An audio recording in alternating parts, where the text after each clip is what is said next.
Assalamualaikum warahmatullahi wabarakatuh. Selamat pagi anak-anak.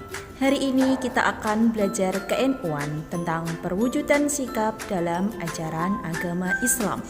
Tetapi sebelum pelajaran dimulai, jangan lupa terlebih dahulu untuk berdoa agar apa yang kita pelajari bermanfaat. Amin amin ya rabbal alamin.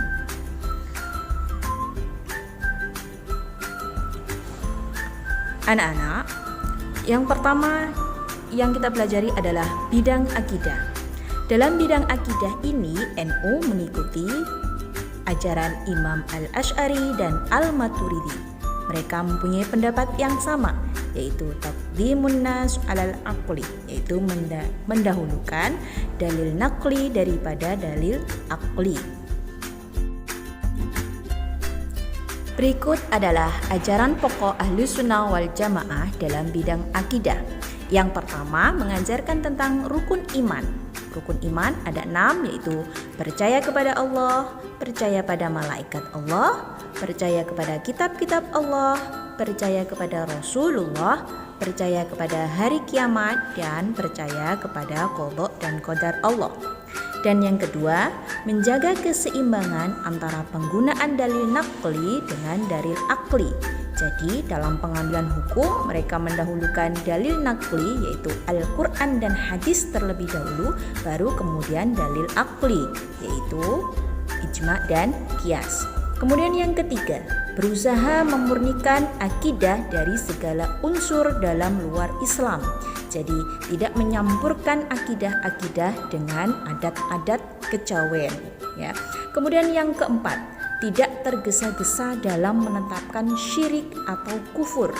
Kita tidak boleh mengatakan seseorang itu syirik atau kufur terhadap orang-orang yang ajarannya belum murni atau belum sama sekali murni dengan ajaran-ajaran Islam.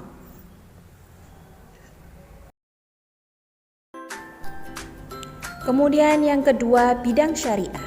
Dalam bidang syariah, Ahlus Sunnah wal Jamaah ini mengikuti imam madhab 4, yaitu Imam Abu Hanifah atau Imam Hanafi, Imam Malik bin Anas atau Imam Maliki, Imam Muhammad bin Idris Asy-Syafi'i atau Imam Syafi'i, dan Imam Ahmad bin Hambal atau Imam Hambali.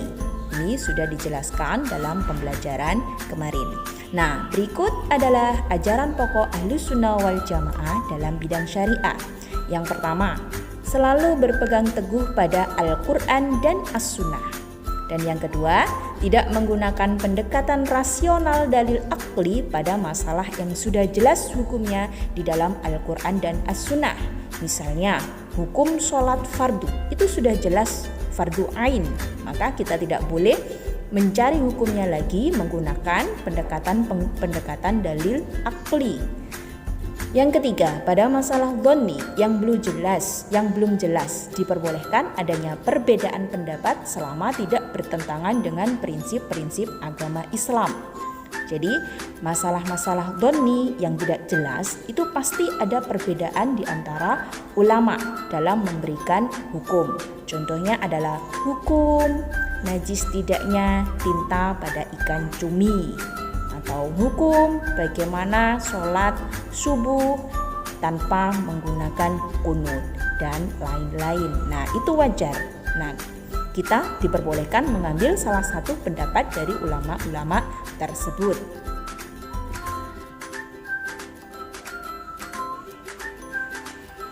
Kemudian dalam bidang tasawuf. Dalam bidang tasawuf, Ahlus Sunnah wal Jamaah mengikuti dua ulama besar, yaitu Imam Al-Ghazali dan Imam Junaid Al-Baghdadi, sebagaimana penjelasan yang telah lalu.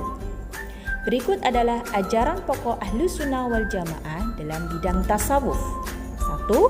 Mengajarkan untuk memperdalam ajaran Islam dengan cara riyadhah dan mujahadah, yaitu bersungguh-sungguh.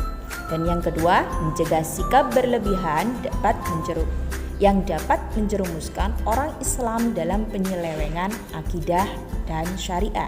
Jadi kita tidak boleh berlebihan dengan mengatakan kita itu lebih baik dan orang lain itu tidak baik.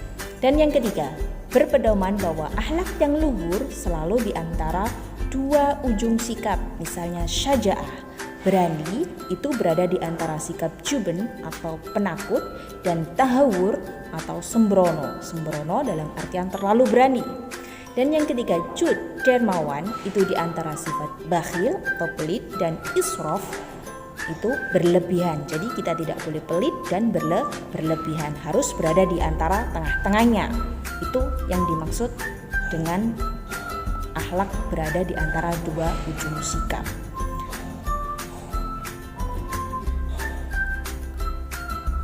Kemudian yang keempat, bidang muamalah. Di antara pokok ajaran Ahlus Sunnah wal Jamaah dalam bidang muamalah adalah 1.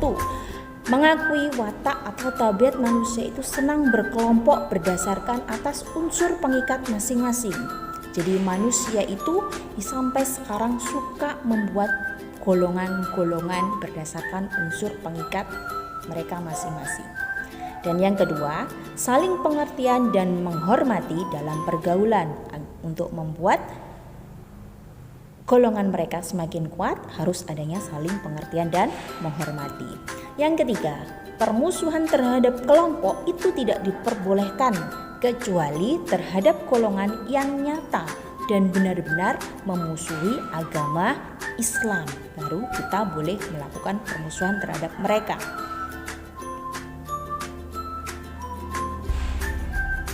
Dan yang kelima, bidang kebudayaan.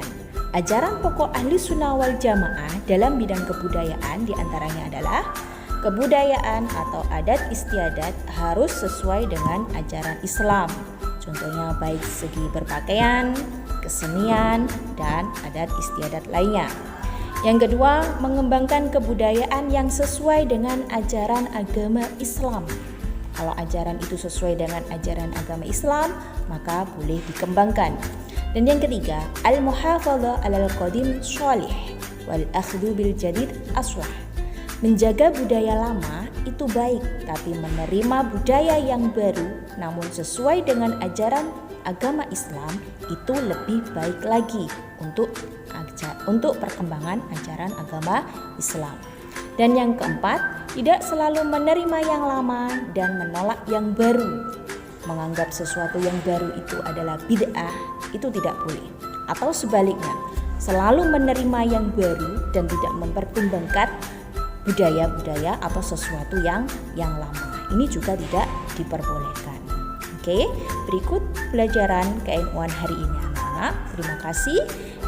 Bu Guru akhiri dengan ucapan wassalamualaikum warahmatullahi wabarakatuh.